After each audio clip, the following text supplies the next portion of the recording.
ओम नमः शिवाय। हर हर महादेव। नमस्कार दोस्तों, भजन भक्ति चैनल में आपका स्वागत है। सावन सोमवार का धार्मिक महत्व बहुत खास माना गया है और यह शिव तत्व की प्राप्ति के लिए सबसे उत्तम और प्रभावशाली अवसर माना जाता है। इस अवसर पर यदि आप सच्ची श्रद्धा से भगवान शिव की पूजा करें और व्रत रखें तो शिव जी आपकी हर मनोकामना पूरी करके आपके जीवन से हर प्रकार के तनाव और कष्ट को दूर करते हैं। व्रत को रखने के साथ ही सावन सोमवार की कथा का पाठ करना या सुनना भी जरूरी होता है। इस कथा को पढ़ने या सुनने के बाद ही आपको व्रत का संपूर्ण फल मिलता है। आइए जानते हैं सावन के सोमवार की व्रत कथा। लेकिन उससे पहले आप सभी से निवेदन है कि जिन्होंने अभी तक मेरे चैनल को सब्सक्राइब नहीं किया, कृपया करके चैनल को सब्सक्राइब कर लीजिए, क्योंकि मेरे चैनल पर सभी व्रत, त्योहार, उनसे संबंधित जानकारी, कथा और कहानी आपको आगे भी इस चैनल के माध्यम से मिलती रहेगी। मृत्युलोक में भ्रमण करने की इच्छा करके एक समय श्री भूतनाथ भगवान भोलेनाथ माता पार्वती के साथ मृत्युलोक में पधारे। भ्रमण करते करते दोनों विदर्भ देश के अंतर्गत अमरावती नाम की एक अति रमणीक नगरी में पहुंचे। अमरावती नगरी स्वर्ग के समान सभी प्रकार के सुखों से परिपूर्ण थी। उसमें वहां के महाराज द्वारा बनवाया हुआ अति भव्य और सुंदर शिव जी का मंदिर भी था। भगवान शंकर माता पार्वती के साथ इस मंदिर में निवास करने लगे। एक समय माता पार्वती जी भगवान भोलेनाथ को प्रसन्न देखकर बोली, हे महाराज, आज तो हम दोनों चौसर खेलेंगे। शिव जी ने प्राण प्रिया की बात को मान लिया और चौसर खेलने लगे। उसी समय मंदिर का पुजारी ब्राह्मण मंदिर में पूजा करने आया। माता पार्वती ने पुजारी से प्रश्न किया, पुजारी जी बताओ, इस बाजी में हम दोनों में से किसकी जीत होगी? ब्राह्मण बिना विचारे जल्दी से बोल उठा कि महादेव जी की जीत होगी। थोड़ी देर में बाजी समाप्त हो गई और पार्वती जी की जीत हुई। पार्वती जी को बहुत गुस्सा आया और ब्राह्मण को झूठ बोलने के अपराध के कारण श्राप देने चली। भोलेनाथ ने पार्वती को बहुत समझाया, लेकिन उन्होंने ब्राह्मण को कोढ़ी होने का श्राप दे दिया। कुछ समय बाद पार्वती जी के श्रापवश पुजारी के शरीर में कोढ़ पैदा हो गया। वह बहुत अधिक दुखी रहने लगा। पुजारी को कष्ट भोगते हुए जब बहुत दिन गुजर गए, तब एक दिन देवलोक की कुछ अप्सराएं शिव जी की पूजा करने के लिए उस मंदिर में पधारी। पुजारी के कोढ़ के कष्ट को देखकर उन्हें बड़ी दया आई। उन्होंने उससे रोगी होने का कारण पूछा। पुजारी ने निसंकोच सारी बात बता दी। अप्सराएं बोली, हे पुजारी, अब तुम अधिक दुखी मत होना। सावन सोमवार का व्रत भक्ति भाव से करो। पुजारी ने अप्सराओं से व्रत की विधि पूछी।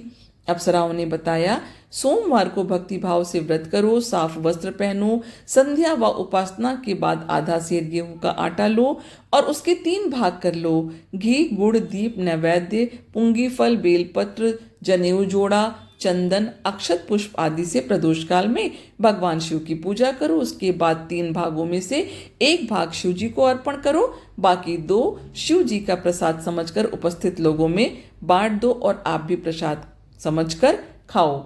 इस विधि से 16 सोमवार व्रत रखो। 17वें सोमवार को 5 सेर पवित्र गेहूं के आटे की बाटी बनाओ, उसमें घी और गुड़ मिलाकर चूरमा बनाओ। भगवान भोलेनाथ को भोग लगाकर उपस्थित भक्तों में बांट दो। इसके बाद कुटुंब सहित प्रसाद लो तो शिव जी की कृपा से उसकी सभी मनोकामनाएं पूरी हो जाती हैं। ऐसा कहकर अप्सराएं स्वर्ग को चली गईं। ब्राह्मण ने यथा विधि 16 सोमवार व्रत किया तथा भगवान शिव की कृपा से रोग से मुक्ति पाकर आनंद से रहने लगा। कुछ दिन बाद शिव जी और पार्वती जी उस मंदिर में पुनः पधारे। ब्राह्मण को निरोगी देखकर पार्वती जी ने ब्राह्मण से रोग से मुक्त होने का उपाय पूछा। ब्राह्मण ने 16 सोमवार व्रत कथा की बात बताई। पार्वती जी बहुत प्रसन्न हुई। ब्राह्मण से व्रत विधि पूछकर स्वयं भी व्रत करने के लिए तैयार हो गई। व्रत करने के बाद उनकी मनोकामना भी पूरी हुई और उनके रूठे हुए बेटे स्वामी कार्तिकेय स्वयं माता के आज्ञाकारी हुए। कार्तिकेय जी को अपना यह विचार परिवर्तन का रहस्य जानने की इच्छा हुई। वे माता से बोले, हे माता, आपने ऐसा कौन सा उपाय किया जिससे मेरा मन आपकी ओर आकर्षित हो गया? पार्वती जी ने वही 16 सोमवार व्रत कथा की कथा उनको सुना दी। कार्तिकेय जी ने कहा, इस व्रत को तो मैं भी करूँगा, क्योंकि मेरा प्रिय मित्र ब्राह्मण बहुत दुखी दिल से परदेश गया है। मेरी उससे मिलने की बहुत इच्छा है। कार्तिकेय जी ने भी इस व्रत को किया और उनका प्यारा मित्र मिल गया। मित्र ने इस आकस्मिक मिलन का भेद पूछा तो कार्तिकेय जी बोले, हे मित्र, हमने तुम्हारे मिलने की इच्छा करके 16 सोमवार का व्रत किया था। इधर तो ब्राह्मण मित्र को भी अपने विवाह की बड़ी चिंता हो रही थी। उसने कार्तिकेय जी से व्रत की विधि पूछी और यथाविधि व्रत किया। व्रत के प्रभाव से जब वह किसी कार्य से विदेश गया तो वहां के राजा की लड़की का स्वयंवर था। राजा ने प्रण किया था कि जिस राजकुमार के गले में सब प्रकार से श्रृंगारित हथनी माला डालेगी, मैं उसी के साथ अपनी प्यारी बेटी का विवाह कर दूंगा। शिव जी की कृपा से वह ब्राह्मण भी उस स्वयंवर को देखने की इच्छा से राज्यसभा में एक ओर जाकर बैठ गया। नियत समय पर हथनी आई और उसने जयमाला उस ब्राह्मण के गले में डाल दी। राजा ने अपनी प्रतिज्ञा के अनुसार बड़ी धूमधाम से अपनी कन्या का विवाह उस ब्राह्मण के साथ कर दिया और ब्राह्मण को बहुत सा धन व सम्मान देकर संतुष्ट किया। ब्राह्मण सुंदर राजकन्या पाकर सुख से जीवन व्यतीत करने लगा। एक दिन राजकन्या ने अपने पति से प्रश्न किया, हे प्राणनाथ, आपने ऐसा कौन सा भारी पुण्य किया था जिसके प्रभाव से हथनी ने सब राजकुमारों को छोड़कर आपको वरण किया? ब्राह्मण बोला, हे प्राणप्रिय, मैंने अपने मित्र कार्तिकेय जी की कथा अनुसार 16 सोमवार का व्रत किया था, जिसके प्रभाव से मुझे तुम जैसी रूपवान पत्नी की प्राप्ति हुई। इस व्रत की महिमा सुनकर राजकन्या को बड़ी हैरानी हुई। वह भी पुत्र की कामना करके इस व्रत को करने लग गई।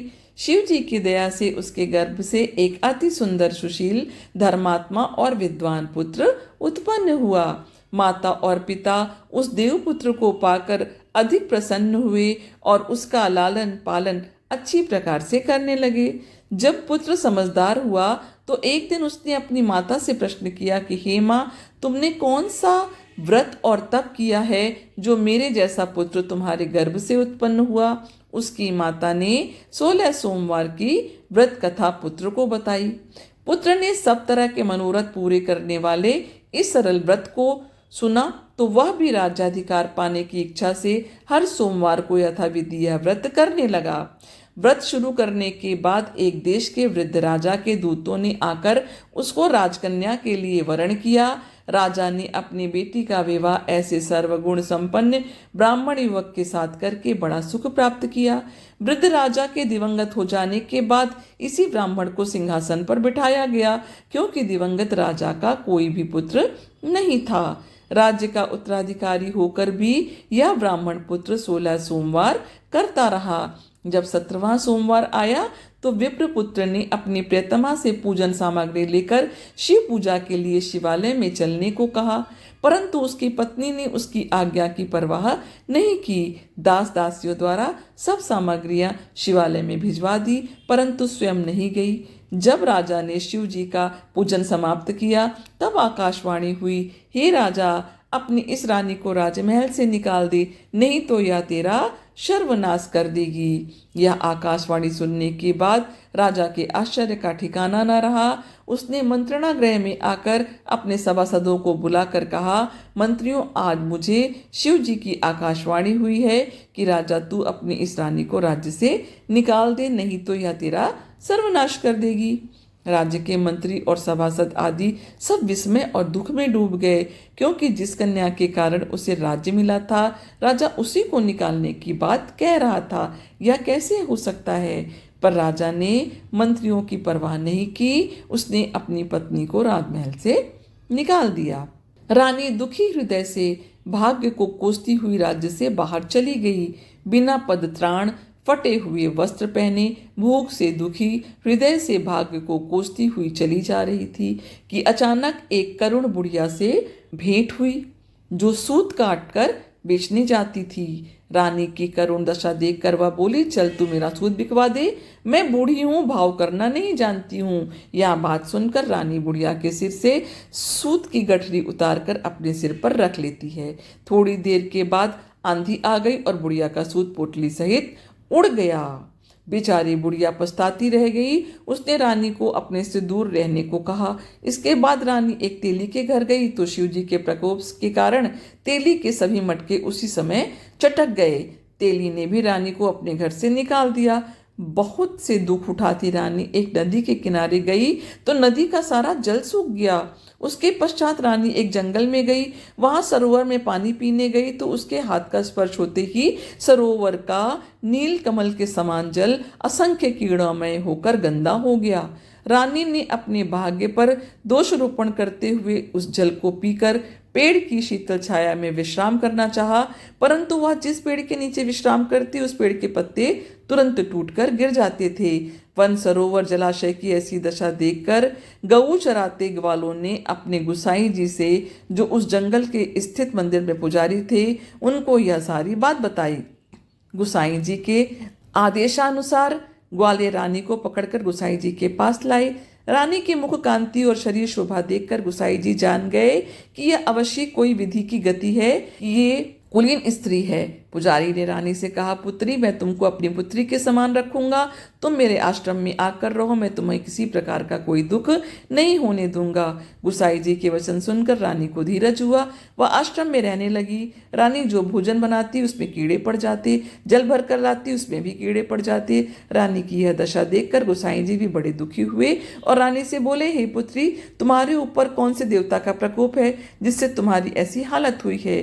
पुजारी जी की बात सुनकर रानी ने शिवजी महाराज के पूजन का बहिष्कार की बात बताई तो पुजारी जी शिवजी महाराज की अनेक प्रकार से स्तुति करते हुए रानी से बोले कि पुत्री, सब मनोरथ पूरे करने वाले 16 सोमवार व्रत को करो, उसके प्रभाव से इस कष्ट से मुक्त हो सकोगी। गुसाई जी की बात मानकर रानी ने 16 सोमवार व्रत किए। 17वें सोमवार को विधि विधान सहित पूजन किया। उस पूजा के प्रभाव से राजा के हृदय में विचार आया कि रानी को गए हुए बहुत समय बीत गया है, ना जाने कहाँ वो भटक रही होगी, उसे ढूंढना चाहिए। यह सोचकर रानी को तलाश करने के लिए राजा ने चारों दिशाओं में दूत भेजे। वे दूत रानी को तलाश करते हुए गुसाई जी के आश्रम में पहुंचे। वहां रानी को पाकर उनसे रानी को अपने साथ ले जाने का आग्रह करने लगे, परंतु गुसाई जी ने मना कर दिया। दूत चुपचाप वापस लौट आए और राजा को रानी का पता बताया। राजा रानी का पता पाकर गुसाई जी के आश्रम में गए और उनसे कहा, महाराज, जो देवी आपके आश्रम में रहती है वह मेरी पत्नी है। शिव जी के प्रकोप के कारण मैंने उनको त्याग दिया था। अब मैं भोलेनाथ की कृपा से उसे लेने आया हूँ। कृपया मुझे अपनी पत्नी के साथ ले जाने की अनुमति दीजिए। यह सुनकर गुसाई जी बड़े प्रसन्न हुए। उन्होंने रानी को राजा के साथ जाने की अनुमति दे दी। राजा बड़ी प्रसन्नता से रानी को लेकर महल में आए। सारे राज्य में उत्सव मनाया गया और चारों तरफ प्रसन्नता की लहर दौड़ गई। सारी प्रजा ने अपनी रानी के आने पर खुशियां मनाई। राजा और रानी फिर से नियम पूर्वक 16 सोमवार के व्रत का पालन करते हुए बहुत समय तक आनंद पूर्वक पृथ्वी लोक पर निवास करते रहे। अंत समय में दोनों को मोक्ष की प्राप्ति हुई। इस प्रकार जो मनुष्य 16 सोमवार के व्रत को श्रद्धा पूर्वक करता है उसकी सभी मनोकामनाएं भगवान शिव जी की कृपा से पूर्ण होती हैं और उसे मोक्ष की प्राप्ति होती है। बोलो भगवान भोलेनाथ की जय। इस कथा का पाठ या श्रवण करने के बाद भोलेनाथ जी की आरती अवश्य करें। आशा करती हूँ यह कहानी आपको पसंद आई होगी। भोलेनाथ का नाम लेकर हमारे इस वीडियो को लाइक करिए, चैनल को सब्सक्राइब भी कर दीजिए। इस वीडियो को अपने फैमिली और फ्रेंड के साथ शेयर भी करिए। महादेव की कृपा आपके ऊपर हमेशा बनी रहे। आपका दिन शुभ हो। धन्यवाद।